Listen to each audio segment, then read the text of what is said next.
Hello दोस्तों, केना छी अहाँ सब? अहाँ सबके स्वागत करै छी एक नया ब्लॉग में। तो चलू एक ब्लॉग में अहाँ सबके देखाबे जा रहल छी हमर परदादी के पहिल बरखी छै, तो ओकरे भोज के भव्य तैयारी भ रहल छै। तो देखियो कदीमा बन के तैयार छै, दोसर बर्तन में पलटा रहल छै। एकदम मस्त कदीमा, देखियो कते मस्त लाग रहल छै कदीमा, एक नंबर। एक हम पहिल पार्ट दोसर पार्ट डाल देने छी, जे सब नहीं देखने हैं जाकर जरूर देखो। बहुत मस्त, बहुत इंटरेस्टिंग वो ब्लॉग छै, बहुत नीक लागत, एक बेर जाकर जरूर देखब। एक तेसर पार्ट ये आ एगो और लास्ट चारिम पार्ट है, तो में भोज देखाब कि सब्जी सब बनलै से सब देखाब। तो देखियो अभी आलू कोबी के सब्जी बन रहा है, मतलब हमरा इम्हर डालना कहे छी, तो प्रसिद्ध छै डालना। तो अहूँ सबके प्रसिद्ध है, अहूँ सबके बुझल है डालना। तो देखियो ये डालना के सब्जी बन, डालना कम कहियो, आलू कोबी ज़्यादा कहियो। अखन आलू कोबी के मौसम छै, तो आलू कोबी देख रहा छी एकदम मस्त तरीका से बना रहा छथिन। ये हमर गाँवे के आदमी सब छथिन, हलवाई नहीं छै। हमर गाँव में हलवाई नहीं भोज बना अथी भोजी के खाना नहीं बनाबै छै, गाँवे के आदमी बनाबै छै भोज के खाना। और उनकर सबके हाथ के जे स्वाद होइ छै से कोनो हलवाई के हाथ के नहीं रहे छै स्वाद। एते भयंकर हिनकर सबके हाथ के स्वाद रहे छै, एक नंबर। इम्हर देखियो भुजिया से बन रहा छै।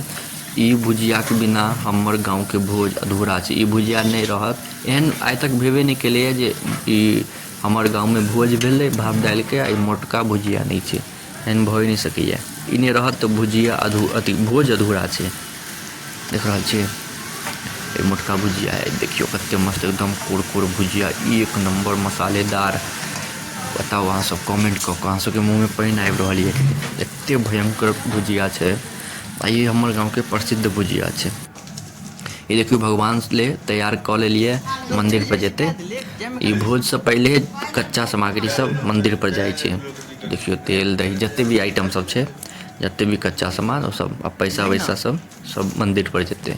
देखियो ओल तैयार भऽ गेल छै, ओल में अदरक धऽ देलिए, काँच मिरचाई ये सब धऽ कऽ फेर बढ़िया से मिलायल जेते।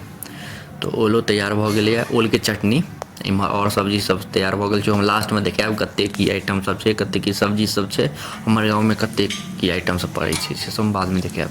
अब देखियो में घी पड़ रहल छै, आलू कोबी में एकदम मस्त ई सब्जी बनते। आहा अखने सुगंध आबि रहल छै, बन जेते तक की बताओ, एक नंबर ई सब बनाबै छथिन खाना, गर्दा बनाबै छथिन। देखियो भोज में मजा है किछु और छै, भोज के तैयारी में आ गाँव के आदमी सब रहे छथिन न, तते हंसी मजाक केला, तते मजा आबै छै न ई सब में की बताओ। ई सब दोबारा नहीं अबै छै मोमेंट, तते गर्दा छै।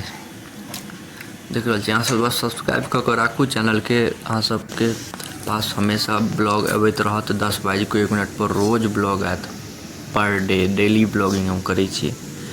तो देखियो अब नींबू गड़ा रहल छै, अथी लेल ओल लेल, अखन ओल में नींबू नहीं पड़लै, तो ओहि नींबू गड़ा रहल छै। देखियो एक नंबर ई ओल छै। ओल कनी कथी भऽ गेल रहे की कहै छै ओकरा शक्कत, तो ओहिमे अथी धऽ देलिए पानि, गरम पानि। देख रहल छियै एक नंबर। अब एकरा बढ़िया से मिला देबै, एक सेकंड, अब एकरा बढ़िया से मिला देबै और सबके पतला कऽ देबै, कियाकि जमि गेल छलै सब, छोड़ि देने रहिए ना मिला कऽ। तब एहिमे गरम पानि धऽ देलिए, अब बढ़िया से मिला कऽ छोड़ि देबै तो एक नंबर भऽ जेतै। ओलो के चटनी एक नंबर लगे छै, मस्त लगे छै खाय में। एक सबके हम रेसिपी अपन चैनल पर डालने छी, जे सब नहीं देखने हैं जाकर जरूर देखब। बहुत पहले कनी सर्च कऽ लेबै ना तो मजा आबि जायत। चैनल की कहै छै चैनल पर जाकर सर्च कऽ लेबै ओल के चटनी या किछो के जे के देखऽ के यऽ तो तुरंते आबि जायत। अब देखियो ई पानि गरम भऽ रहल छै। अब कैले हाँ चावल लेल पानि गरम भऽ रहल छै। देखियो ई चावल 2065 रुपये किलो छै, 2000 के 15 किलो के बोरा छै, शायद 65 रुपये किलो छै, बुझियो नहीं चावल एते मस्त चावल छै।